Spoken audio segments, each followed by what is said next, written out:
Assalamualaikum warahmatullahi wabarakatuh. Innal hamdalillah nahmaduhu wa nasta'inuhu wa nastaghfiruh wa na'udzu billahi min shururi anfusina wa min sayyiati a'malina.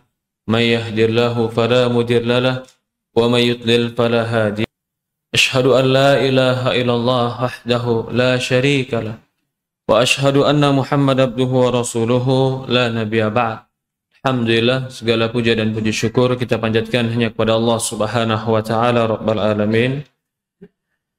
Serta salawat dan salam selalu kita curahkan kepada Nabi kita Muhammadin sallallahu alaihi wa ala alihi wa sahbihi wasallam, kepada keluarganya, kepada para sahabatnya, juga orang-orang yang mengikuti dan mencintai kiamat. Allahumma inna nas'aluka ilman nafi'an wa rizqan thayyiban wa amalan mutaqabbala. Ya Allah, kami memohon kepadamu ilmu yang bermanfaat, rezeki yang baik, dan amalan yang diterima di sisi Allah Subhanahu wa taala.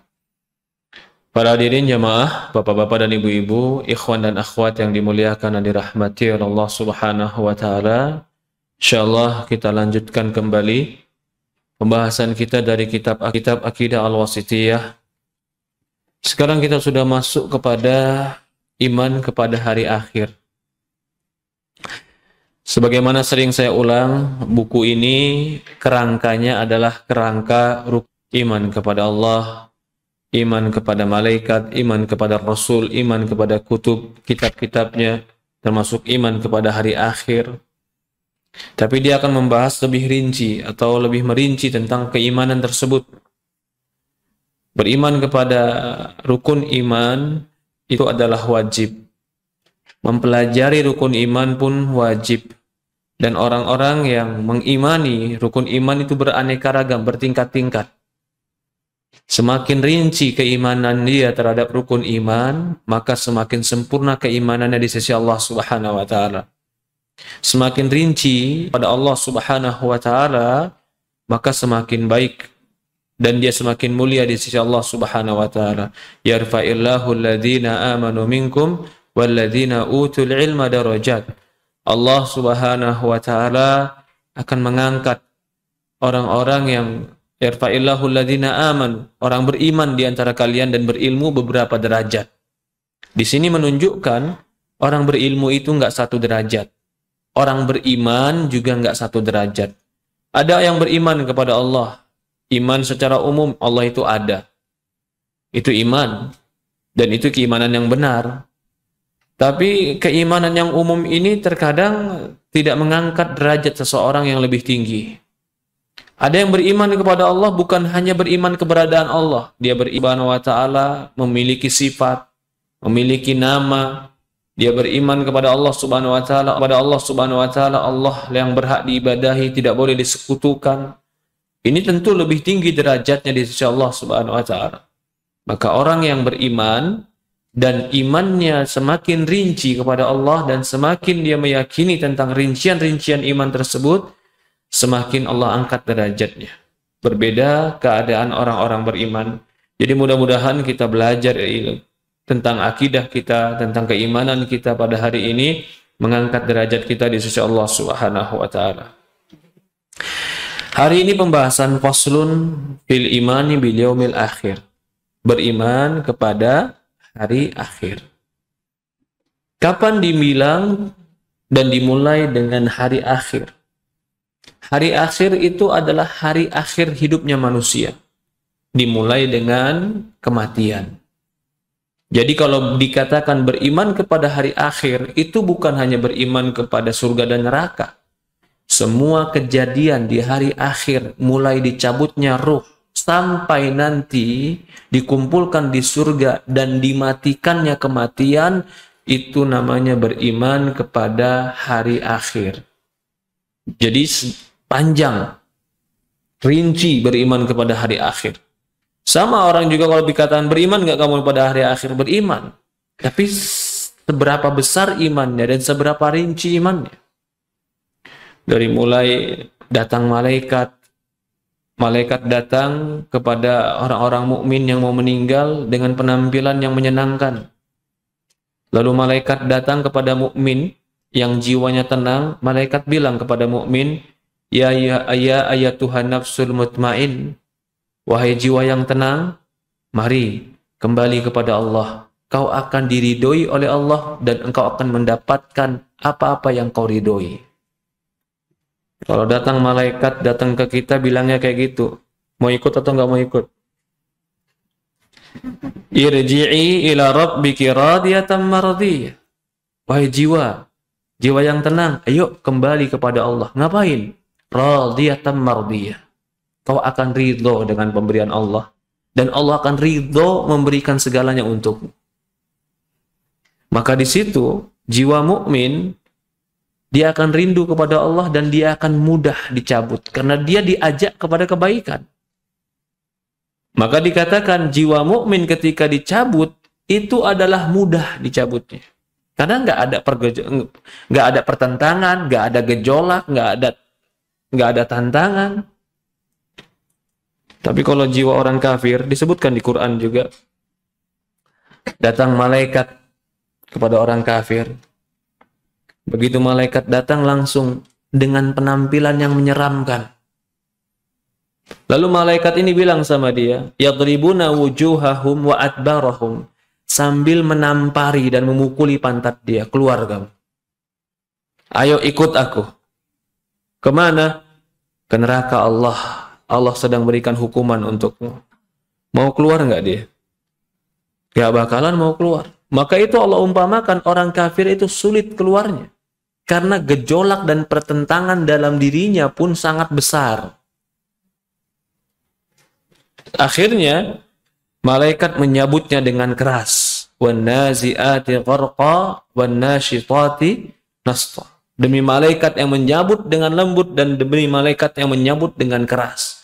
Dicabutlah nyawa orang kafir. Ini kejadian hari akhir.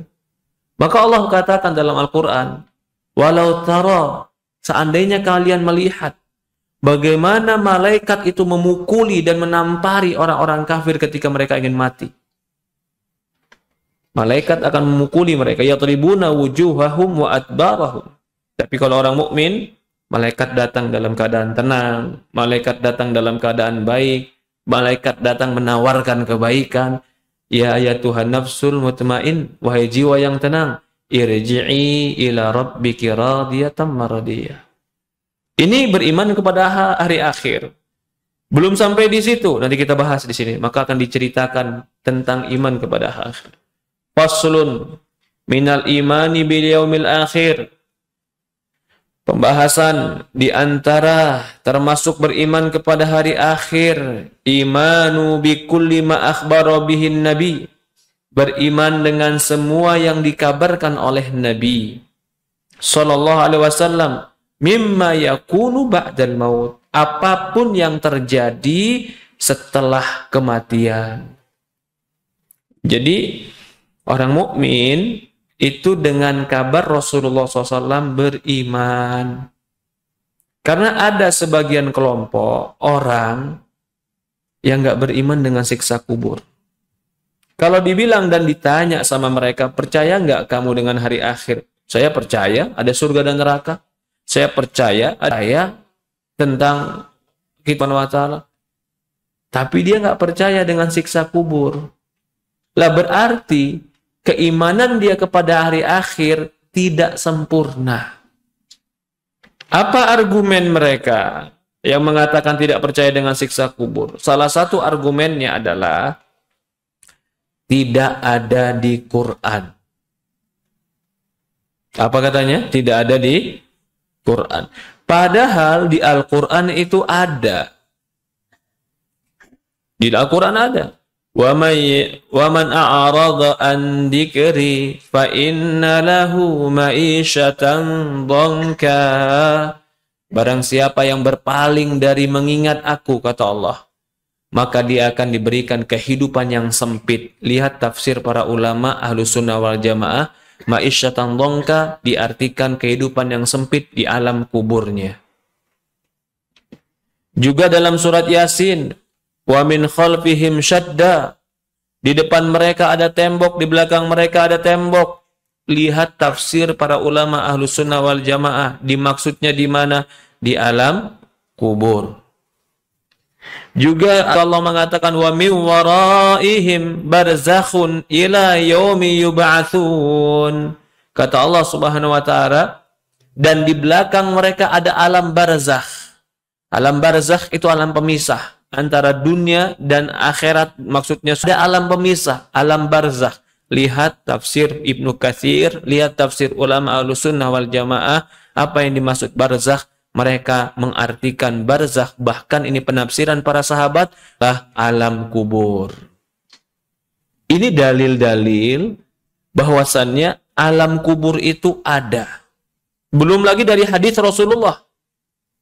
Hadis Rasulullah SAW nanti akan dibahas juga. Ada orang yang disiksa kubur gara-gara dosa yang dianggap kecil. Satu, la yastatir minal baul. Yang satu, kalau buang air kecil tidak la yastatir itu tidak nutup aurat sebenarnya. La yastatir tidak ketutupan gitu.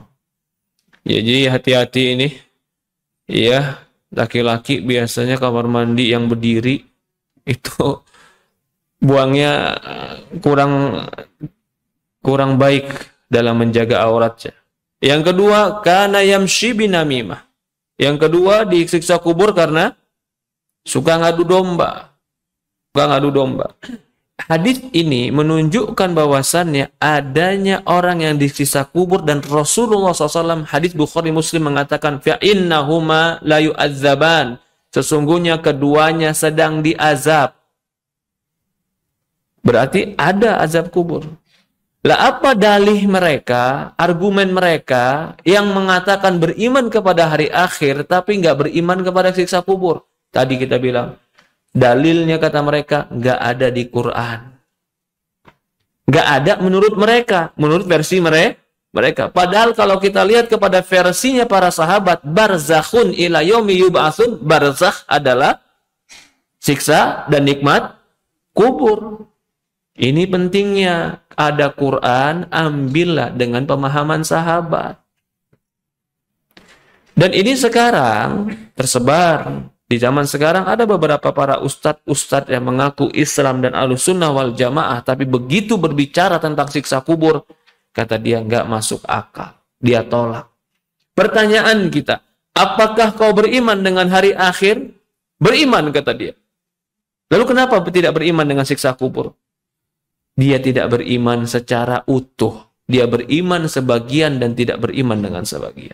Itu yang kita bilang, iman seperti ini bisa jadi cacat. Memang di dalam rukun iman timbal dikatakan beriman kepada hari akhir. Rukun iman beriman kepada hari akhir. Tapi dalam mengimaninya manusia itu beraneka ragam dan derajat berbeda-beda. Alasan kita mempelajarinya sekarang agar kita bisa menyempurnakan iman dan ilmu kita tentang beriman kepada hari akhir. Maka kata Syekh di sini, kita beriman kepada apa yang dikabarkan oleh Nabi Muhammad SAW. Ini memberikan isyarat mereka nggak mau beriman dengan hadis Nabi. Mereka cuman alasannya nolak siksa kubur gara-gara tidak ada di Quran. Dalil yang kedua kata mereka, kalau ada di hadis, hadisnya ahad. Apa itu hadis ahad? Ini ilmu mustalah hadis. Hadis ahad itu adalah periwayatnya cuman satu orang yang menceritakan. Nggak sampai banyak yang menceritakan. Karena nggak sampai banyak yang menceritakan, maka belum tentu benar, boleh ditolak. Pemahaman ini bahwasannya satu orang yang membawa berita itu adalah belum tentu benar, lalu boleh menolak berita dari satu orang, ini adalah namanya pemahaman Murji'ah atau Mu'tazilah. Mu'tazilah. Apakah semua yang membawa berita, satu orang pembawanya, apakah beritanya kita ragukan? Belum tentu. Yang membawa Al-Quran kepada Nabi Muhammad siapa? Jibril, satu. Ketika Rasulullah SAW menceritakan kepada sahabat, yang menceritakan berapa orang? Satu. Apakah berita satu orang ditolak? Nggak boleh. Kita Ahlussunnah wal Jamaah tidak menolak hadis dikarenakan berapa jumlah periwayatannya. Tapi kita menolak hadis karena dhaif dan sahihnya. Beda. Dhaif dan sahih. Kalau yang bawa satu orang tapi orangnya jujur terpercaya, sahih, tetap kita terima. Kalau yang bawanya banyak 5 orang, 6 orang tapi bersekongkol dalam kedhaifan, dalam kelemahan, kita tolak walaupun berlima atau berenam. Jadi bukan akidah Ahlussunnah yang menolak hadis ahad namanya. Ini argumen mereka berdua. Argumen pertama tidak ada di dalam Quran, argumen kedua tidak ada dalam atau hadisnya hadis ahad.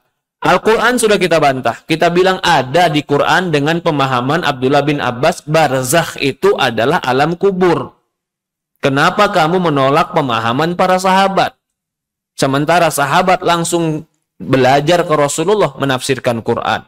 Yang kedua, kalau kau bilang tidak ada dalam hadis, ada riwayat Bukhari Muslim. Kalau yang Rasulullah lewat kuburan mengatakan fa innahuma la yu'adzaban. Apakah Bukhari Muslim dhaif? Oh, dia bilang Bukhari Muslim yang sahih, tapi karena hadisnya ahad kami tolak. Pemahaman siapa dan akidah siapa yang menolak hadis-hadis sahih dari Bukhari? Itu bukan akidah Ahlussunnah wal Jamaah. Ya, lanjut lagi. Wal hukum iman bi yaumil akhir faridatun wajibah. Kata Syekh Utsaimin, hukum beriman kepada hari akhir adalah faridah wajibun. Jadi wajibnya betul faridah. Kewajiban yang harus. Martabatu fid din annahu ahadu arkanul iman. Bahkan beriman kepada hari akhir termasuk salah satu rukun iman. Kebanyakan yang Allah gandengkan di antara iman dan yaumil akhir dimulai dengan iman dengan hari ma'ad, hari yang dijanjikan, yaitu hari kiamat. Lianna man lam yu'min bi yaumil akhir la yumkin an yu'minu billah. Karena orang yang tidak beriman kepada hari akhir tidak akan mungkin bisa beriman kepada Allah Subhanahu wa taala. Tidak akan mungkin bisa beramal soleh. Tidak akan mungkin bisa sabar menghadapi keistiqomahan dunia. Tidak mungkin dia bisa berjuang untuk terus berbuat baik kalau tidak beriman kepada hari akhir. Kenapa kamu mampu sholat malam? Ya, karena saya pengen dapat kebaikan di yaumil akhir. Kenapa kamu mampu puasa? Di catatan pahala di yaumil akhir. Kenapa kamu sabar dengan sebuah musibah dan semua musibah yang menimpa dirimu? Karena saya sadar sabar ini akan mendapatkan kebaikan yaumul akhir. Ternyata yaumul akhir, beriman kepada yaumul akhir menjadi motivasi seorang mukmin untuk istiqomah. Jadi kalau lemah keimanannya kepada yaumul akhir, akan lemah pula keistiqomahannya. Sama seperti orang yang sedang memegang bara api. Kalau dia sedang memegang bara api dan dia sadar sebentar lagi bara api ini akan mati. Ketika bara api ini mati dan saya akan dapat jalan keluar dan akan terlepas dari beratnya bara api ini, dia akan sabar. Tapi ketika dia memegang bara api dan dia nggak tahu tujuan memegangnya dan kapan matinya, dia tidak akan sabar. Seperti itu perumpamaan orang yang memegang agama ini. Dia pegang bara api, tapi dia sadar ini cuma sebentar. Tahan sebentar lagi. Akan ada waktunya yang dingin datang. Waktunya yang lapang datang. Akan ada waktunya pertolongan Allah datang. Kapan itu? Yaumul akhir. Kekuatan beriman kepada hari akhir harus menjadi kekuatan kita dalam beramal soleh. Begitu pula ketika mendapatkan takdir yang kita nggak sukai. Kenapa kau bisa bertahan di dalam takdir yang kau tidak sukai? Karena saya yakin di hari akhir Allah ganti yang dengan lebih baik. Jadi beriman kepada yaumul akhir itu adalah sebuah harapan seorang mukmin yang membuat dia sabar untuk tetap terus menjadi hamba Allah Subhanahu wa taala. Ini yang ingin kita tegaskan. Kalau begitu, betapa hancurnya orang yang hidup dan tidak beriman kepada hari akhir. Betapa rusaknya hidup dia. Bisa jadi hidupnya penuh dengan putus asa. Bisa jadi hidupnya penuh dengan dosa dan kemaksiatan. Karena dia tidak beriman bahwasannya akan ada hari pembalasan. Kenapa kau tahan untuk memakan harta orang lain dan kau tidak memakan harta orang lain? Karena saya khawatir dan takut hari akhir saya dibalas. Terbalikannya sekarang. Kenapa ada orang yang nggak takut untuk melakukan dosa, memakan harta orang lain, berbuat zina, bahkan menzalimi orang lain? Apa sebabnya? Lemah beriman kepada hari akhir. Maka beriman kepada hari akhir itu punya jenjang dan tingkatan. Kalau di dalam kulit luarnya ditanya kepada orang beriman, berimankah kepada yaumul akhir? Maka jawabannya akan sama. Kami beriman. Tapi dalam aplikasi dan rincian imanan, inilah yang membuat manusia bertingkat-tingkat dan berbeda. Beriman kamu, pendengaran kamu akan dihisap oleh Allah? Beriman. Beriman kamu, pandangan kamu akan ditanya oleh Allah? Beriman. Beriman kamu akan ada hari pertanggungjawaban terhadap apa yang kita lakukan. Wa may ya'mal mithqala dzarratin khairan yara. Barang siapa yang melakukan kebaikan sekecil apapun dia akan melihat. Beriman tidak? Beriman. Lalu kalau sedang apa nih? Kalau lagi sedang nonton drakor, imannya gimana? Entar dulu Ustaz, lagi konsen nih drakornya Ustaz. Kok entar dulu ditanya ini beriman enggak gitu. Iman sih Ustaz, itulah yang kita katakan iman itu derajat. Kita enggak mengatakan kamu tidak beriman. Kita pun semua manusia sama. Kita beriman tapi iman kita berderajat. Sama kayak bapak-bapak. Ditanya beriman kepada Allah Maha melihat? Beriman. Beriman kepada Allah Maha mendengar? Beriman. Lalu bagaimana jaga pandangannya? Naik turun Ustaz. Berarti imannya naik turun. Apakah kita katakan imannya batal? Tidak. Tapi imannya terkontaminasi sesuai kadar kemaksiatannya. Yang tercela itu, yang paling tercela dan tidak boleh adalah sampai tidak beriman. Itu berarti tidak ada keimanan bagi dia. Maka manusia di dalam keimanan kepada hari akhir bertingkat-tingkat. Wa qalu wa ma hiya illa hayatud dunya namutu wa nahya wa ma yuhlikuna illa dahr. Perhatikan ketika Allah menghikayatkan orang-orang musyrikin dalam surat Jathiyah ayat 24, orang-orang itu mengatakan qalu tidak lain hidup ini kecuali ma hiya hayatun ad-dunya. Tidak lain kehidupan dunia ini kami hidup, kemudian kami mati, kemudian hidup lagi. Wa ma yuhlikuna illa dahr. Hidup ini cuma reinkarnasi. Ini siapa ini? Orang-orang musyrikin bilang kayak begitu. Allah cela mereka tentang keyakinan mereka yang rusak ini. Ya. Syekh Utsaimin menyebutkan di sini ada beberapa marhalah. Ada beberapa jenjang kehidupan manusia. Yang pertama, jenjang manusia ketika Adam. Maksudnya Adam bukan pakai hamzah, tapi pakai Adam. Belum terjadi apa-apa. Yang Allah gambarkan dalam surat Al-Insan ayat 1. Hal ata alal insani hinum minad dahri lam yakun syai'am madhkura. Apakah telah datang kepada manusia di satu waktu yang dia ketika itu belum terjadi, belum lam yakun syai'an. Manusia ketika itu belum jadi apa-apa. Sebutkan. Ada. Ini marhalah pertama. Jenjang pertama. Manusia ketika itu belum apa-apa. Al-Insan ayat 1. Di dalam Al-Insan ayat 1 dikatakan manusia ketika itu lam yakun syai'am madhkura. Belum jadi apa-apa kata Allah. Tapi alam sudah ada. Langit sudah ada. Surga sudah ada, kolam sudah ada, pena sudah ada, kitab sudah ada, arsy sudah ada, malaikat sudah ada. Manusia lam yakun syai'an madhkura. Belum terjadi manusia ketika itu apa-apa. Ini marhalah yang pertama. Marhalah yang kedua, ini adalah fase manusia di dalam janin hamil. Yakhluqukum fi butuni ummahatikum khalqan min ba'di khalqin fi dhulumati thalas. Wallah. Allah yang menjadikan kalian di dalam perut ibu-ibu kalian khalqan, masih berbentuk makhluk. Yang bagaimana? Min ba'di khalqin fi dhulumati thalas.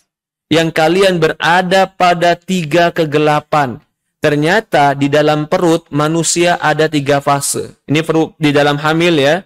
Fase kedua, manusia hidup di fase janin. Fase janin dalam Quran disebutkan ada berapa tahapan? 3. Sebagaimana di surat Az-Zumar ayat 6. Surat Az-Zumar ayat 6. Apa itu fasenya? Pertama, manusia berupa mani, masih berupa nutfah. Yang kedua, manusia baru berupa alaqah, segumpal darah. Yang ketiga, manusia berupa mudghah, barulah berbentuk janin daging manusia. Ketika sudah berbentuk mudghah, barulah ditiupkannya ruh. Jadi ditiupkannya ruh itu setelah 120 hari. Siapa yang bilang? Allah dan Rasul yang bilang. Pernyataan Allah dan Rasul bahwasannya akan ditiupkan ruh selama usia janin 120 hari itu tidak bertentangan dengan ilmu pengetahuan zaman sekarang. Padahal di zaman Rasulullah nggak ada USG. Nggak bisa kelihatan tuh janin di perut bagaimana. Tapi kabar dari Allah dan Rasul benar. Dalam marhalah kedua ini, kalau dalam marhalah pertama tadi, dalam fase pertama manusia belum apa-apa, itu manusia diambil janji sama Allah. Apa janjinya? Untuk beribadah kepada Allah. Marhalah kedua ini, ketika ditiupkan dalam ruh, di dalam janin, manusia akan dituliskan hidupnya bahagia atau celaka. Ini fase di dalam janin. Kemudian fase yang ketiga, inilah fase yang dikatakan fase dunia. Yang kita hidup sekarang. Wallahu akhrajakum min butuni ummahatikum la ta'lamuna syai'a. Allah yang mengeluarkan kalian dari perut ibu kalian yang kalian tidak tahu apa-apa. Wa ja'ala lakumus sam'a wal absara wal af'idah. Kemudian Allah jadikan pendengaran, penglihatan, dan af'idah. Allah jadikan akal, hati. La'allakum tashkurun, agar kalian bersyukur. Ayat 78 surat An-Nahl. Perhatikan surat ini, Masya Allah, Tabarakallah. Allah akan kalian dari perut ibu kalian tidak tahu apa-apa. Begitu keluar dari perut ibu, biasanya batang mereka setelah dunia nanti ada barzakh. Barzakh itu pembatas, pemisah antara dunia dan akhirat. Maksudnya adalah alam kubur. Di sini pun ada nikmat, di sini pun ada azab. Ini fase yang keberapa? Yang keempat. Fase pertama fase Adam. Yang manusia diambil janji untuk ibadah kepada Allah. Fase kedua, fase janin. Akan diberikan takdir bahagia atau sengsara. Fase ketiga, fase dunia. Tempat ujian dan imtihan. Ini tempat kita sekarang. Fase keempat, fase barzakh, alam kubur. Fase kelima adalah fase akhir. Inilah tujuan dan puncak daripada fase-fase kehidupan. Yaitu surga atau neraka. Summa innakum ba'da dzalika lamayitun. Surat Al-Mu'minun ayat 15 dan 16. Kemudian setelah itu kalian mati. Summa innakum yaumal qiyamati tub'atsun. Setelah mati kalian dibangkitkan lagi. Mati berarti barzakh. Kemudian dibangkitkan lagi hari akhir. Ini 5 fase kehidupan manusia. Dan kita baru sampai pertengahan. Kita baru sampai pertengahan fase dunia. Dan ini belum terakhir. Ini adalah fase imtihan, fase ujian. Kalau di dunia kita selamat, di kubur kita selamat, di akhirat kita selamat. Tapi kalau di dunia nggak selamat, di kubur lebih nggak selamat, di akhirat puncak ketidakselamatan. Dan tidak bisa kembali lagi ke fase berikutnya. Begitu dia masuk kubur, dia nyesel, ya Allah saya nyesel, balikin saya ke dunia. Nggak dikasih sama Allah. Begitu juga ketika dalam kubur, sampai dia saking minta-mintanya dikeluarkan dari, atau ketika dia minta dikeluarkan dari neraka, berulang-ulang minta dikeluarkan dari neraka, dikatakan nggak mungkin kamu keluarkan neraka. Akhirnya dia datang ke malaikat, penghuni neraka datang ke malaikat. Ya udah malaikat, bilang sama Tuhanmu, ringankanlah hukuman kami kalau nggak bisa keluar. Minta diringankan. Apa kata Allah? Fadzuqu adzaban. Jadi ketika di hari akhir itu udah nggak ada lagi kasihan. Semakin dia meminta kepada malaikat untuk dikeluarkan dari neraka, bukan malah mendapatkan pengeluaran, malah mereka kalau yang kufur kepada Allah diazab oleh Allah Subhanahu wa taala. Kecuali yang mereka di dalam hatinya mentauhidkan Allah walaupun setitik keimanan kepada Allah. Maka ini pula nikmat yang terbesar adalah Allah berikan di dalam hati kita iman. Ada seorang sahabat bilang, Rasulullah bilang ke sahabat, ya Rasulullah bilang, man syahada la ilaha illallah wa anna Muhammadar Rasulullah dakhala al-jannah, kata Rasulullah. Barang siapa yang mengucapkan la ilaha illallah dan bersaksi Muhammad Rasulullah, masuk surga, kata Rasulullah. Datang sahabat ini, ya Rasulullah, gimana kalau dia penzina dan pencuri, ya Rasulullah? Maka Rasulullah bilang, kalau dia penzina dan pencuri, dia masuk surga. Ini sahabat bilang lagi yang kedua kali, ya Rasulullah, kalau dia berzina dan mencuri gimana ya Rasulullah? Kata Rasulullah SAW, walaupun dia penzina dan pencuri, dia masuk surga. Masih nggak puas nih sahabat, nanya sampai 3 kali, ya Rasulullah, kalau dia penzina dan pencuri gimana ya? Celaka engkau, walaupun dia penzina dan pencuri, dia akan masuk surga. Siapa itu? Yang mengucapkan la ilaha illallah Muhammadan Rasulullah. Tapi dalam riwayat lain, dia masuk surga 1 hari dari hari-harinya yang ditentukan. Maksudnya, dia akan masuk walaupun agak telat. Maka dalam sebuah riwayat, dia akan dimasukkan neraka. Begitu dia masuk neraka, sudah selesai semua hukumannya, begitu sudah diringankan, karena dia masih ada keimanan, Allah kasih kesempatan dia untuk meminta kepada Allah. Allah, kalau begitu dinampakkan kepada dia pintu surga, dia minta, ya Allah, ini dikeluarkan dari neraka nih. Kalau surga, ya Allah. Karena dia lihat pintu surga indah. Begitu dia didekatkan pintu surga, semakin dekat datang lebih banyak surganya. Semakin dia minta lagi, ya Allah, kalau gitu masukkan aku ke surga dan biarkan aku walaupun di bawah pohon surga. Allah kasih masuk di bawah pohon surga dia. Ini orang beriman yang mengucapkan syahadat la ilaha illallah tapi pernah masuk neraka. Begitu lagi duduk-duduk di bawah pohon surga, dia lihat lagi orang-orang bermain dengan istananya, bermain dengan bidadarinya, bermain dengan nikmat-nikmat surga. Dia bilang lagi, ya Allah, berikan aku kesempatan main bersama mereka. Dikasih lagi sama Allah. Tapi begitu dia bermain dengan penduduk surga, semua penduduk surga ngeliatin dia. Ini agak beda orang. Namanya Jahannamiyun. Iya, kelompok Jahannamiyun ini kelompok yang pernah masuk neraka lalu masuk surga masih ada stempel nerakanya. Masih ada hangus-hangusnya. Jadi orang-orang surga ngeliatin dia, ini kok orang agak beda ini. Karena dia dilihatin terus, dia minta sama Allah, ya Allah, hilangkanlah bekas kau dari neraka ini. Allah hilangkan bekas neraka ini, surga. Tapi setelah dia masuk neraka. Ini orang yang mengucapkan la ilaha illallah. Jangan juga menganggap enteng. Berarti kan tetap masuk surga Ustaz, walaupun masuk neraka dulu. Jangan. Satu harinya bagaikan 1000 tahun. Satu hari bagai 1000 tahun, jangan. Tetap minta sama Allah, ya Allah ampuni aku, jangan masukkan aku ke neraka-Mu. Minta. Ya Allah, aku berdosa, ya Allah, aku terkadang futur, ya Allah, aku terkadang malas ibadah, ya Allah.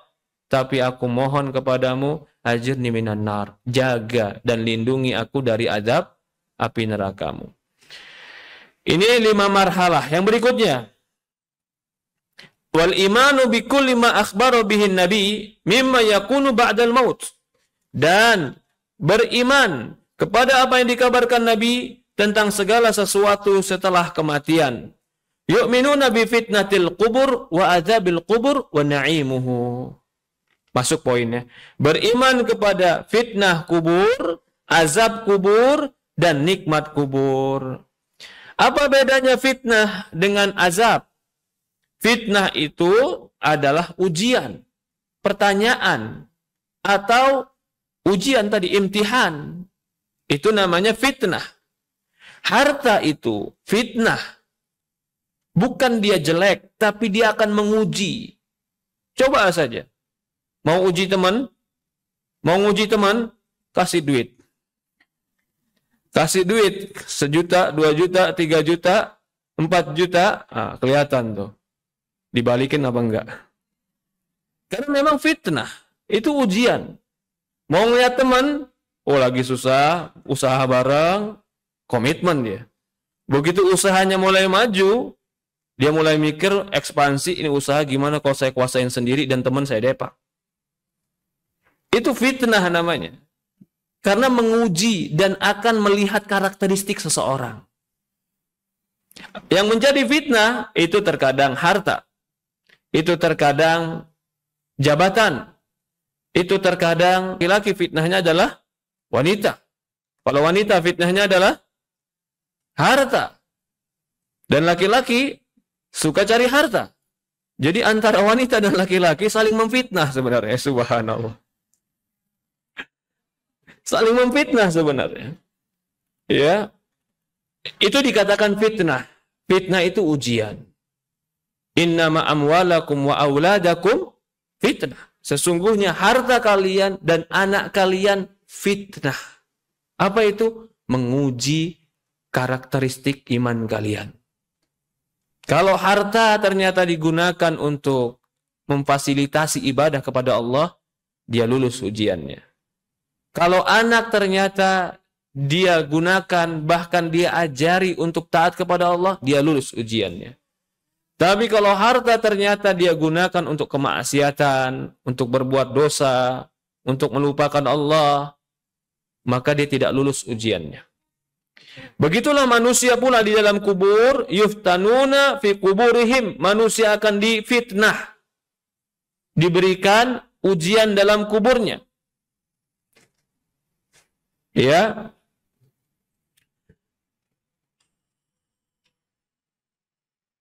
Utsaimin, Ahlussunnah wal Jamaah beriman dengan fitnah dengan dalil kitab dan sunnah.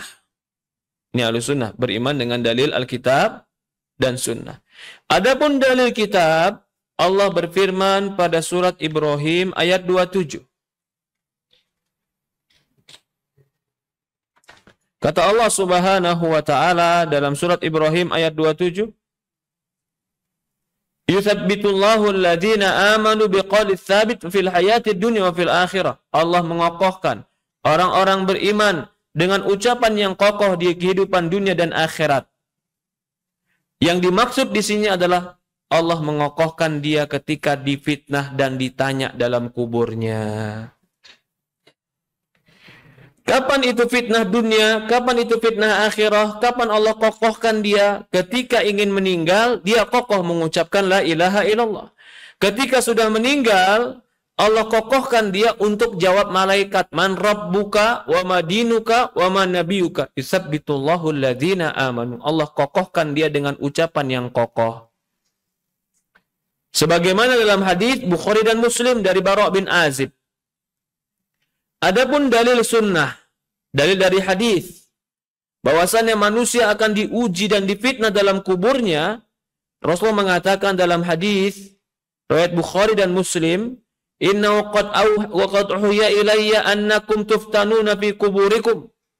Kata Rasulullah SAW, sungguh telah diwahyukan kepadaku bahwasannya kalian akan difitnah, dites, diuji, ditanya dalam kuburan kalian.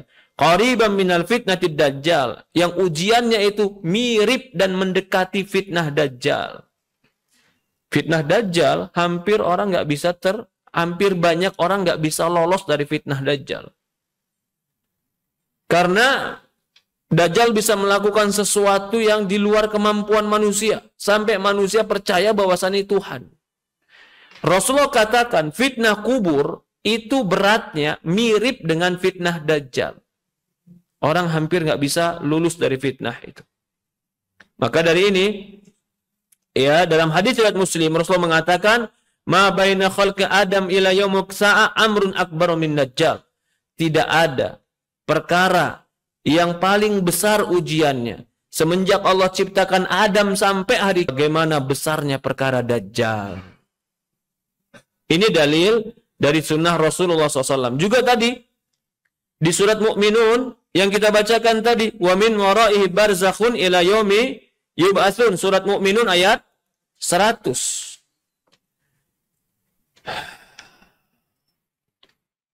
Kemudian dikatakan, wa amma fitnah fa innan nas yuftanuna fi kuburihim.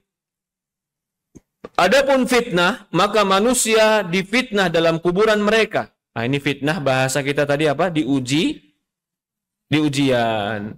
Ya, bukan fitnah di sini pakai bahasa Indonesia sehari-hari. Difitnah berarti dia apa tuh?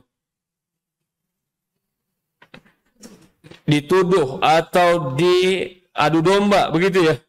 Nah, bukan. Ini fitnah maksudnya adalah diuji keimanan mereka. Ya.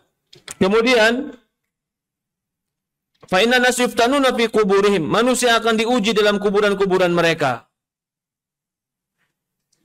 Seolah-olah dalam perkataan ini semua manusia tanpa dikecualikan akan diuji dalam kuburan mereka. Baik itu para nabi, syuhada, orang-orang soleh dan yang lainnya. Tapi yang benar bahwasannya para nabi itu tidak diuji. Para nabi tidak ditanya dalam kuburnya.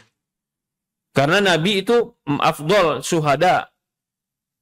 Dan Nabi itu tidak mungkin ditanya karena orang akan ditanya tentang dia. Nabi Muhammad, masa ditanya siapa nabimu? Kan nggak mungkin. Jadi Nabi Muhammad tidak akan ditanya di kuburannya. Yang ditanya itu kita. Man nabiyuk? Wa man dinuk? Siapa agamamu? Apa agamamu? Apa nabimu? Ya, ini adapun siddiqin dan syuhada, ini pun sama. Para syuhada tidak ditanya dalam kuburnya. Karena mereka tidak mati, kata Allah. Bal ahya. Akan tetapi mereka hidup.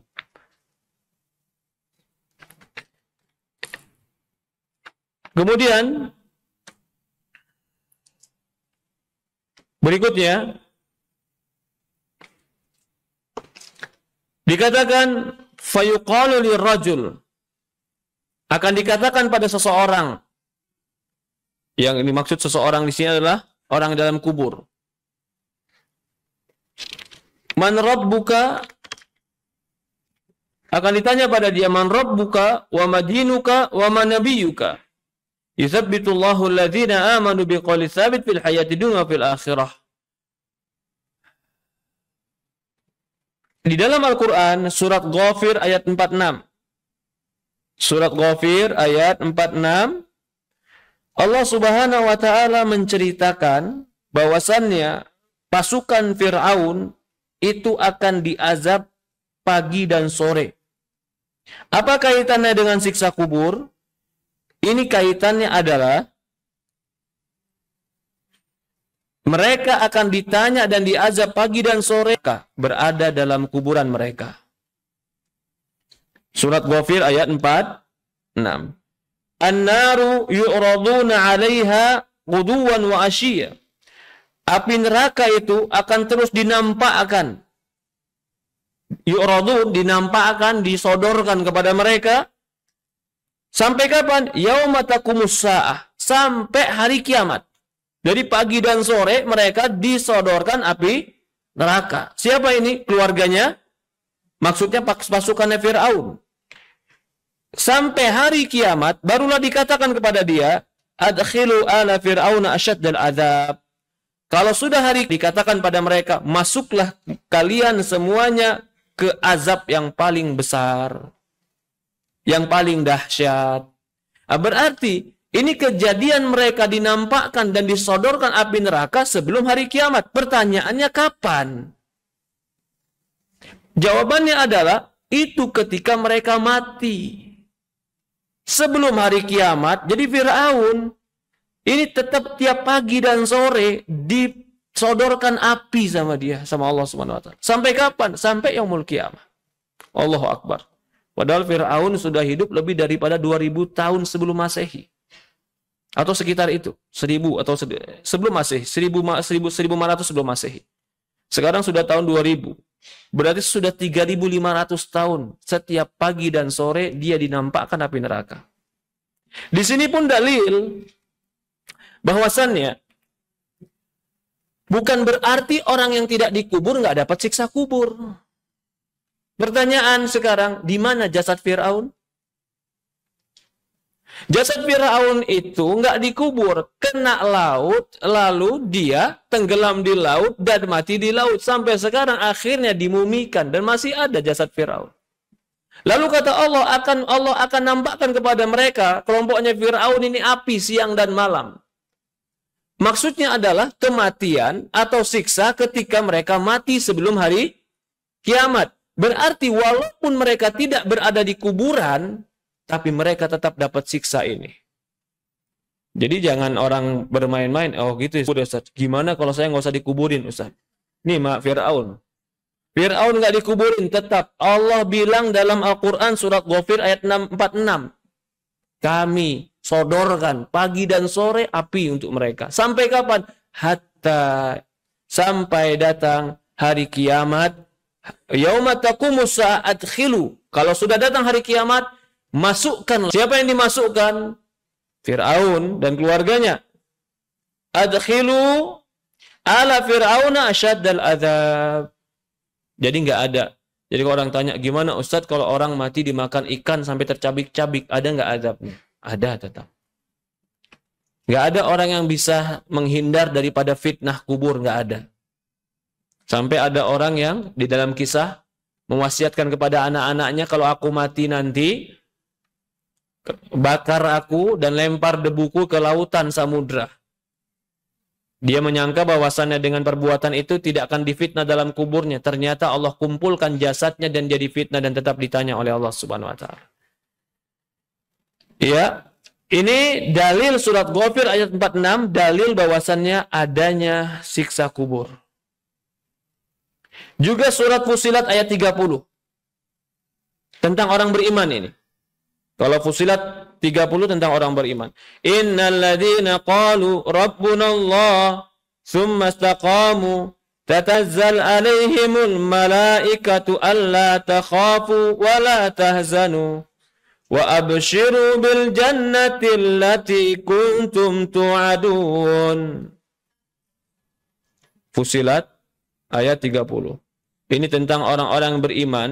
Jika dia dimatikan, Allah mengatakan pada mereka, Allah turunkan malaikat, mengatakan pada mereka, jangan takut, jangan sedih. Orang-orang yang meninggal dan istiqomah kepada Allah, maka ketika meninggalnya, malaikat akan turun kepada mereka dan malaikat mengatakan, jangan takut, jangan sedih, kabar gembira untukmu. Apa kabar gembiranya? Kamu dijanjikan masuk surga. Ini orang beriman. Kalau dia mau meninggal, malaikat turun, malaikat bilang jangan takut, jangan sedih. Surga akan kau masukkan. Maka dari ini kita awal dari bilang, kalau orang beriman meninggal, dia dikatakan, ya Tuhan nafsul mutmainnah, jiwa yang tenang, irji'i ila rabbiki radiyatan maradiyah. Dia udah nggak ingat lagi tuh istrinya, suaminya nggak ingat dia. Dia cuma ingat aku mau dimasukin surga, sudah. Iya. Di dalam ayat yang lain atau dalam hadis, yunadi munadi minas sama an kadzaba abdi fa'afrishu minan nar waftahu lahu bibabin lailan nar. Dalam sebuah riwayat dikatakan, ketika dia di kuburnya tidak bisa menjawab, maka tiba-tiba ada yang memanggil dari langit dan mengatakan, hambaku telah berdusta. Maka bentangkan bagi dia api neraka. Bukakan bagi dia pintu dari pintu neraka. Dia belum masuk neraka, tapi pintu neraka sudah kebuka. Ini bagi mereka yang nggak bisa menjawab fitnah kubur. Maka dalam riwayat dikatakan, neraka meniupkan anginnya dari pintu yang terbuka dan jendela terbuka ke dalam kuburannya, yang api itu meniup dan menghanguskan dia. Jadi baru semburannya aja. Dia belum dimasukkan neraka, dia sudah hangus.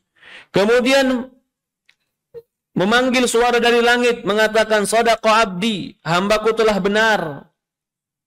Fa'afrishu minal jannah, maka bentangkan buat hambaku yang beriman ini surga. Ini orang beriman. Maka ketika dia di dalam kuburnya, dibentangkan bagi dia, terbukalah pintu surga. Tapi dia belum masuk surga, baru dibentangkan pintu surga.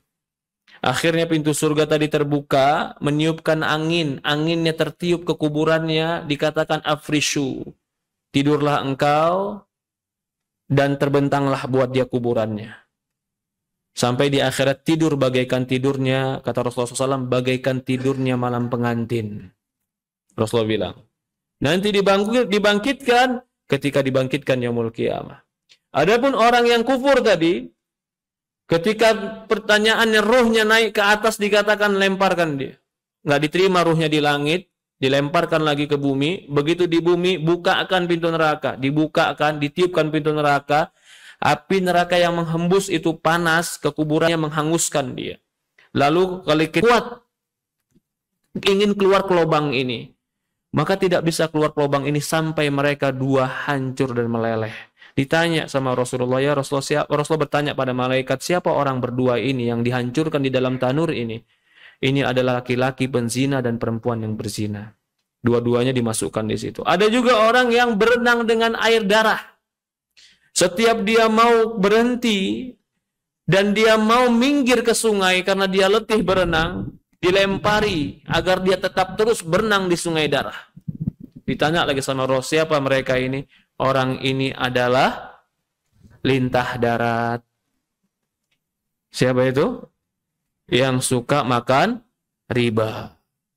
Jadi hadis-hadis ini hadis-hadis yang kita imani kejadian yaumul akhir. Kalau orang tanya, tapi saya gali kuburannya, fisiknya masih di situ, Ustaz. Kita bilang, alam barzakh dengan alam dunia beda. Alam dunia yang mendominasi adalah fisik. Ruh dan pikiran itu mengikuti. Kalau alam kubur yang mendominasi adalah ruh dan jiwa. Fisik cuman mengikuti. Sama ketika kita tidur. Kita tidur itu yang mendominasi ruh, pikiran, atau fisik. Hah? Dalam mimpi dikejar-kejar.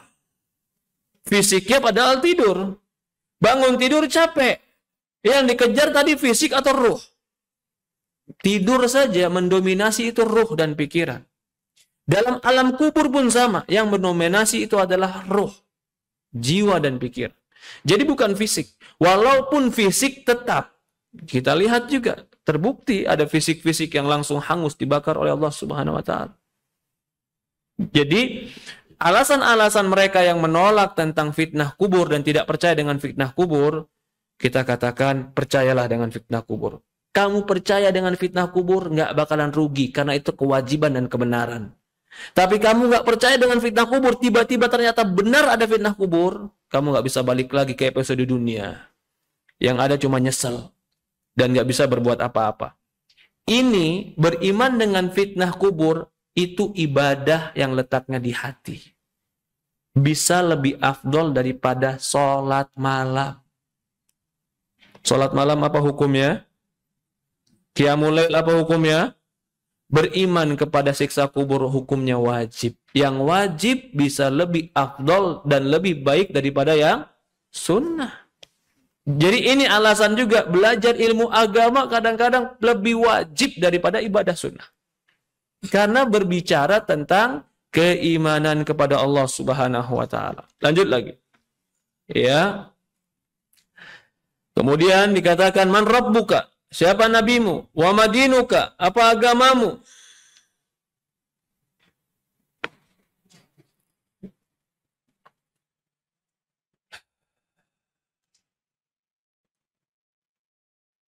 Nah, maka dikatakan yusabbitullahu alladhina amanu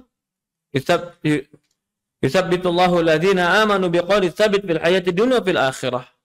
Alam tara kaifa daraballahu mathalan kalimatan thayyibah kasyajaratin thayyibah asluha thabitu wa far'uha fis sama. Perhatikan ini. Ini kuatnya bahasa, kuatnya ucapan, dan kuatnya perkataan itu manfaatnya sangat penting. Allah berfirman pada Ibrahim ayat 24. Alam tara, tidakkah kau perhatikan? Kaifa daraballah, bagaimana Allah mengumpamakan. Masalan, sebuah perumpamaan. Umpamakan kalimat yang baik. Allah umpamakan kalimat yang baik. Seperti apa? Syajaratun thayyibah, sebuah pohon yang baik. Bagaimana pohon yang baik? Menancap akarnya ke bawah dan menjunjung tinggi rantingnya ke atas, dan dia akan mendatangkan buah-buahan yang banyak. Ini kalimat, ini ayat ya subhanallah. Walaupun para ulama menafsirkan kalimat yang baik di sini adalah kalimat tauhid, la ilaha illallah. Kalau kalimat ini kau ucapkan, dia menancap di hatimu, maka dia akan tumbuh di dalam diri menjadi amal, buah-buahannya kau akan selamat siksa kubur karena kau akan dikokohkan untuk menjawab siksa kubur. Tetapi ada sebuah ilmu, ternyata Allah umpamakan ucapan baik dengan pohon. Kalau ucapan kita baik seperti kita nanam kebaikan. Kalau ucapan kita jelek seperti nanam pohon kejelekan. Ucapan pesimis, celaka saya, hancur saya. Kayaknya suami saya nggak bakalan berhasil, bangkrut dia. Kayaknya ucapan, jangan ngomong begitu. Ucapan kepada anak, nakal kamu. Jangan begitu. Perhatikan ini. Ucapan yang baik Allah umpamakan seperti pohon yang baik. Pemahaman terbaliknya. Ucapan yang jelek seperti pohon yang jelek. Dia akan menancap ke hati. Dia akan tumbuh. Seandainya tumbuh, dia akan merusak. Ucapan yang jelek. Tapi kalau ucapan yang baik, dia akan tumbuh, mengakar di hatinya. Aku ini anak soleh. Aku ini anak kesayangan bunda. Aku ini anak baik. Nggak boleh berbuat jelek. Batang tumbuh pohonnya. Pohonnya tumbuh batangnya. Buahnya akan dinikmati oleh pengucapnya. Jadi jangan suka ngomong jelek. Ini walaupun di luar topik kita. Ayat ini sebenarnya sedang diucapkan tentang orang yang mengucapkan la ilaha illallah. Akan tertancap la ilaha illallah. Akan kokoh di hatinya. Akan selamat dia di akhir ajalnya. Dan akan selamat di fitnah kuburnya. Itu berkaitan dengan akidah. Ucapanmu adalah bagian daripada harapan dan optimismu. Kalau ucapanmu jelek, jangan salahkan kejelekan datang kepada dirimu. Maka Rasul mengatakan, at-tafa'ul, kalimat yang sempurna, kalimat tafa'ul, kalimat optimis lebih aku sukai daripada kalimat pesimis, kata Rasulullah SAW. Jadi kita hidup itu jangan pesimis saja. Optimis dengan ucapan kita. Karena ucapan kita ini kalimat yang baik, penuh harapan. Jadi nggak jauh juga orang bilang ucapan itu doa. Mungkin kalau ucapan dibarengi dengan harapan dan permintaan menjadi doa. Lagi marah juga ucapan tetap baik. Lagi ketemu masalah. Nih, ketemu masalah. Qadarullah bisnis tiba-tiba bisnisnya tertipu orang. Jangan bilang hancur saya. Jangan bilang hancur saya. Katakan insya Allah ada jalan. Insya Allah Allah tolong. Insya Allah mudah. Insya Allah Allah berikan kemudahan ke lapangan. Tetap kalimat yang baik itu keluar dalam lisan kita. Jangan keluar dari lisan kita kalimat jelek. Allah umpamakan surat Ibrahim, kalimat yang baik bagaikan pohon yang baik. Berkaitan dengan tauhid, kalimat la ilaha illallah itu akan menyelamatkan ketika ajal dan menyelamatkan di kubur. Berkaitan dengan keseharian, tetap ucapkan optimisme yang baik dalam hidup kita. Wa qala al-mu'min rabbi Allah wa islamu dini wa Muhammad nabi. Orang mukmin akan mengatakan Allah Tuhanku, Islam agamaku, Muhammad nabiku. Wa ammal murtab, adapun orang yang bimbang, yang ragu. La adri ma sami'tu nas yaqulu syai'an faqultu. Enggak tahu aku. Pokoknya aku ikutin orang aja, ngomong apa aku ikutin orang ngomong. Fayadribu bimirzabatin minal hadid, ya Allah. Maka dia dipukul dengan palu godam dari besi. Siapa ini? Orang jawab. Fayasihu sayhatan yasmauha kullu syai'in illal insan. Maka dia teriak. Yang teriakan ini didengar oleh semua makhluk kecuali manusia. Dipukulkan dengan palu godam. Dalam sebuah riwayat dikatakan kalau seandainya palu itu dipukulkan kepada gunung, maka gunung akan menjadi debu yang berterbangan. Tapi pukulannya diberikan kepada orang yang nggak bisa menjawab siapa Tuhannya, siapa nabinya, dan apa agamanya. Summa ba'da hadil fitnah imma na'imu wa imma azab. Setelah pertanyaan ini, barulah nanti masuk episode berikutnya, azab atau nikmat. Insya Allah nanti kita akan lanjutkan lagi.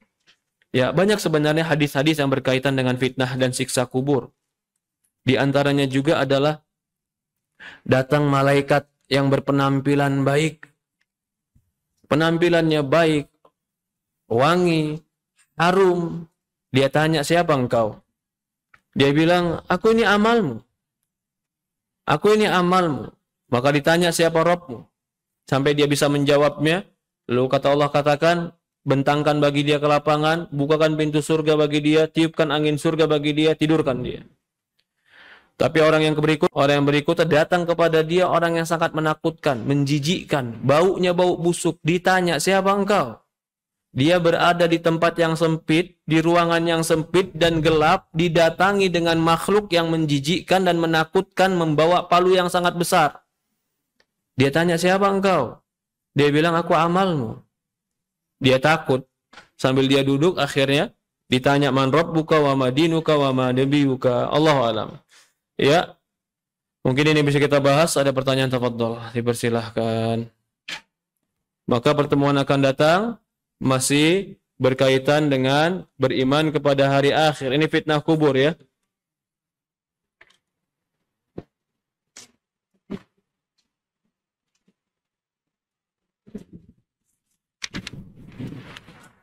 Ya, setelah itu di halaman 182, summa ba'da hadza fitnah imma na'im wa imma azab. Kemudian setelah fitnah ini ada azab, ada nikmat. Silakan, Pak.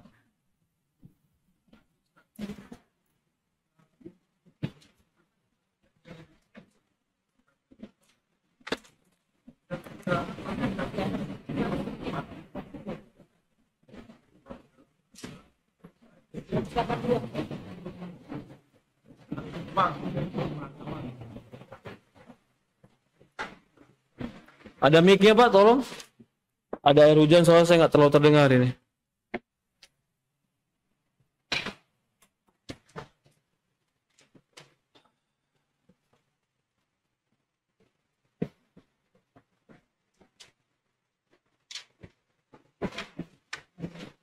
Iya, silakan Pak.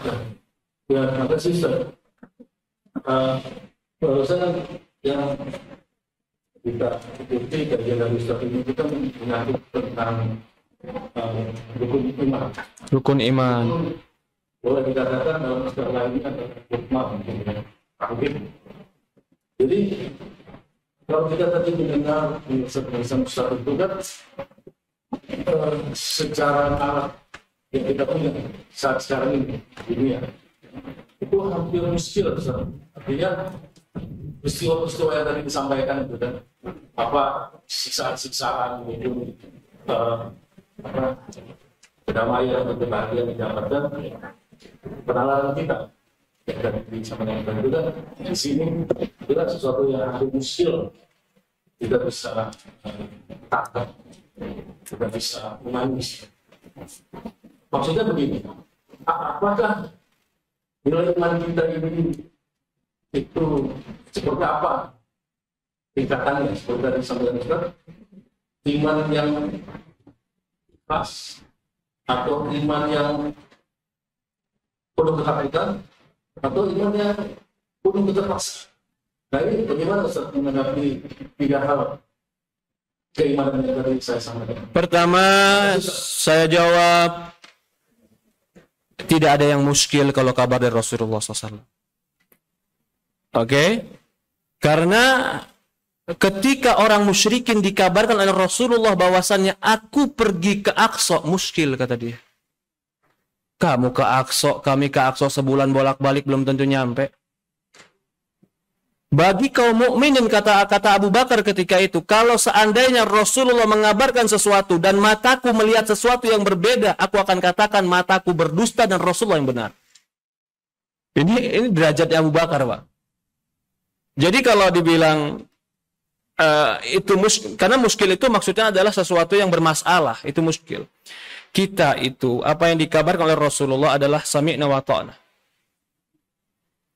Sami'na wa ta'na. Kami dengar dan kami taat. Kalau ini dasar pijakan kita, no problem, nggak ada masalah, nggak ada yang muskil. Tapi kalau kita jadikan akal kita sebagai hakim terhadap apa yang dikabarkan Rasulullah, sehingga apa yang kata hakim ini benar maka bisa diterima dan tidak diterima ketika akal itu menentukan, ini yang muskil. Jadi sebenarnya apa yang dikabarkan Rasulullah SAW tidak ada muskil. Lalu pertanyaan berikutnya, apakah iman ini harus ikhlas, harus takut, atau harus apa? Tadi takut, ikhlas, dan apa, Pak? Terpaksa. Iman itu nggak selamanya rela. Ada waktunya kita harus takut. Ada waktunya kita harap. Ada waktunya kita rela dan cinta. Maka itu iman itu selalu tiga ini ada. Roja, khauf, mahabbah. Berharap, cinta, dan takut. Ada orang yang perlu ditingkatkan cintanya. Ada orang yang perlu ditingkatkan takutnya. Ada orang yang perlu ditingkatkan harapannya. Semua orang punya kadar masing-masing, tapi tiga ini harus ada. Kenapa Al-Quran menceritakan tentang neraka? Nakut-nakutin? Iya, kenapa harus nakut-nakutin? Karena ada orang yang diingatkan nikmat, diingatkan cinta, diingatkan rahmat, tidak bergerak. Dikasih tahu peringatan. Kalau kau tidak bergerak juga ada neraka buat dirimu. Tapi tidak selamanya neraka itu menjadi senjata dalam berdakwah. Tadi saya katakan, apa orang masuk surga? Mengucapkan syahadat la ilaha illallah. Masuk surga sudah.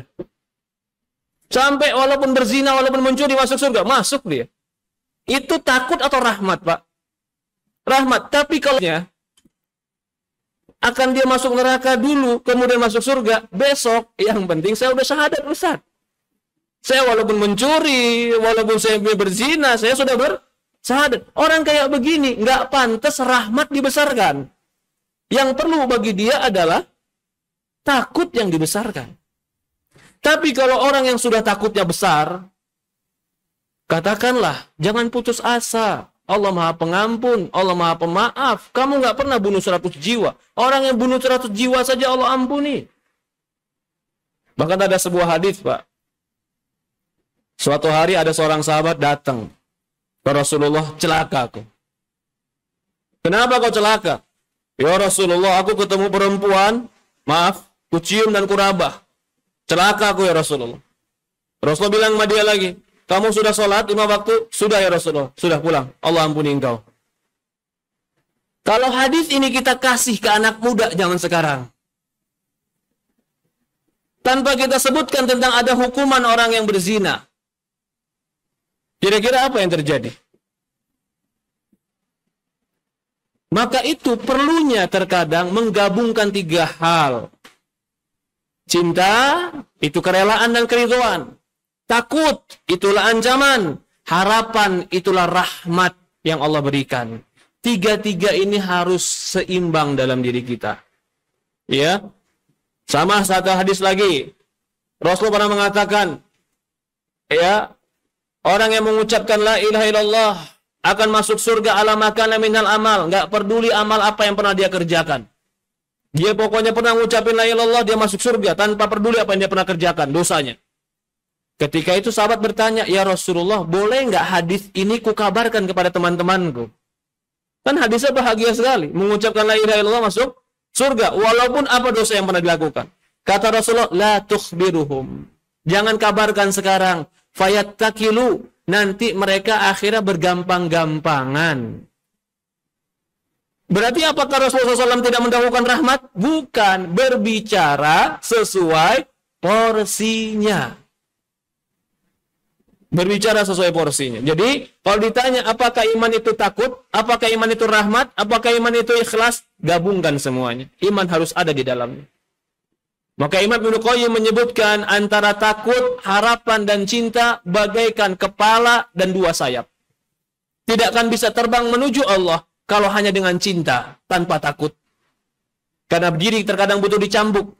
Tidak akan bisa terbang menuju Allah tanpa ada harapan. Karena diri butuh motivasi. Terkadang tidak bisa terbang menuju Allah tanpa hukuman. Karena butuh pecutan untuk bisa berjalan menuju Allah Subhanahu wa ta'ala. Jazakallahu khair, itu yang saya pahami dari pertanyaan. Bolehkah wanita haid membaca Al-Quran menggunakan handphone? Syukran, jazakallahu khair. Boleh, insya Allah. Karena Al-Quran bukan mushaf. Apakah seorang yang diguna-guna sampai mati, apakah masuk surga, apakah mati dihisab? Orang yang mati diguna-guna, kita berharap termasuk mati dalam mati syahid karena dibunuh oleh orang lain. Ya, semoga Allah Subhanahu wa taala memberikan pelindungan dan untuk ustadz dan seluruh jamaah. Amin. Izin bertanya, belajar kajian ilmu agama seperti ini selain malaikat, ikan-ikan yang ada di lautan ikut mendoakan kita. Apakah ikan-ikan yang tersebut ada di lautan seluruh dunia, bahkan ikan yang ada di akuarium? Iya, seluruh ikan. Benar. Ini hadisnya benar. Hatta hitani sampai ikan di lautan. Bahkan dalam sebuah riwayat dikatakan sampai semut yang ada di lubangnya. Masya Allah. Semua semut itu berapa? Semuanya mendoakan kepada orang yang belajar ilmu agama. Itu hadis yang sahih dari Rasulullah. Izin bertanya, orang tua meninggal, anak perempuan semuanya warisannya untuk anak perempuan dibagi. Anak perempuan dibagi 2/3, dibagi semuanya. Iya. Kalau dia punya istri, ini berarti meninggal siapa tadi? Orang tua. Orang tua ini iya, anak perempuan dapat 2/3 kalau dia perempuan semua. 2/3 nanti mereka bagi-bagi. Assalamualaikum Ustaz, kalau kita selalu ingat atas dosa-dosa yang lalu, bagaimana cara menyikapinya? Ini pertanyaan hampir mirip seperti Bapak tadi. Kalau kita selalu mengingat dosa-dosa yang lalu, sebenarnya mengingat dosa itu baik. Karena menyebabkan kita lebih memperbaiki diri dan banyak tobat kepada Allah. Tetapi, kalau sampai ancaman-ancaman ini, ancaman-ancaman dosa ini menyebabkan kita putus asa, itu tidak boleh. Kadarnya harus dibatasi. Kalau ancaman-ancaman dosa tadi cuma mengingatkan kita dan memberi kita semangat dalam ibadah dan memperbaiki diri, maka kadar itu masih baik. Tapi kalau kadarnya sampai membuat kita putus asa dari rahmat Allah, itu kadarnya yang jelek, haram. Jangan kita putus asa dari rahmat Allah. Dosa apa yang pernah kita lakukan? Ada orang yang lebih berdosa dari kita, maaf, tapi Allah lebih ampuni mereka. Dosa yang paling jelek adalah dosa ingin membunuh Nabi. Jelek tidak ingin membunuh Nabi? Jelek. Dalam riwayat Umar pengen bunuh Nabi, tapi masuk Islam jadi orang lebih baik. Dalam riwayat Khalid bin Walid perang Uhud ingin bunuh Nabi, tapi menjadi pedang-pedang Allah. Dosanya ingin bunuh Nabi besar. Bahkan zaman sekarang mungkin orang-orang sekarang bunuh yang dia bunuh mungkin manusia biasa. Ini membunuh Nabi dosa besar, tapi Allah terima tobat mereka. Jangan putus asa dengan rahmat Allah, jangan bergampang-gampangan dan meremehkan perbuatan dosa. Orang yang di pertengahan itulah orang yang selamat. Berkumpulnya beberapa wanita nyanyi-nyanyi dan joget-joget untuk menghibur diri. Bagaimana Pak Ustaz? Mohon jawabannya Pak Ustaz tentang hukum berkumpulnya beberapa wanita nyanyi-nyanyi dan joget-joget niat untuk menghibur diri. Bagaimana Pak Ustaz? Ya, itu joget-joget, nyanyi-nyanyi sesama wanita sebenarnya ya nggak boleh ya. Bagaimana yang dibolehkan? Ada satu keadaan yang dibolehkan. Kapan itu? Ketika walimatul ursh, ada acara kawinan. Bukan yang dimaksud acara kawinan di sini berarti langsung pin band wanita joget-joget, bukan ke situ. Jadi di zaman Rasulullah, di zaman para sahabat, kalau ada perkawinan, wanita boleh pukul duf. Sesama wanita, mereka berjoget, menari-nari yang sewajarnya, dengan gerakan yang sewajarnya, dengan pakaian yang sewajarnya, dan tanpa ada laki-laki, itu dibolehkan. Dan alat musiknya juga duf, itu diperbolehkan. Bahkan sebagian orang sampai acara-acara seperti ini. Tapi kalau yang dimaksud adalah wanita berjoget-joget dengan karaokean, walaupun sesama wanita, maka itu tidak baik. Bagaimana yang lebih baik? Solusinya adalah berzikir, berdoa, membaca Quran. Ya Ustadz, apakah bisa nyanyi-nyanyi ditukar dengan zikir? Bisa. Kalau zikir itu betul-betul sudah menjadi kenikmatan, baca Quran menjadi sebuah kenikmatan, ibadah menjadi sebuah kenikmatan, dia akan lebih bisa menenangkan dibanding berbuat joget-joget dan nyanyi-nyanyi. Ya, Allahu a'lam. Bagaimana agar terhindar dari fitnah Dajjal? Berdoa. Dalam hadis dikatakan salah satu agar terhindar dari fitnah Dajjal adalah berdoa ketika tahiyat akhir. Allahumma inni a'udzubika min fitnatil Dajjal. Ya Allah, aku berlindung padamu dari fitnah Dajjal. Berdoa kepada Allah agar terhindar dari fitnah Dajjal. Allah musta'an. Mungkin ini saya 11 hari ini pas. Jazakumullah khair. Mohon maaf jika ada kalimat-kalimat yang tidak pantas. Semoga Allah berikan kita ilmu, semoga Allah berikan kita keikhlasan, semoga Allah Subhanahu wa taala berkahi kita dunia dan akhirat. Kita tutup dengan doa kafaratul majlis. Subhanakallahumma wa bihamdihi asyhadu an la ilaha illa anta nastaghfiruka wa atubu ilaik. Assalamualaikum warahmatullahi wabarakatuh.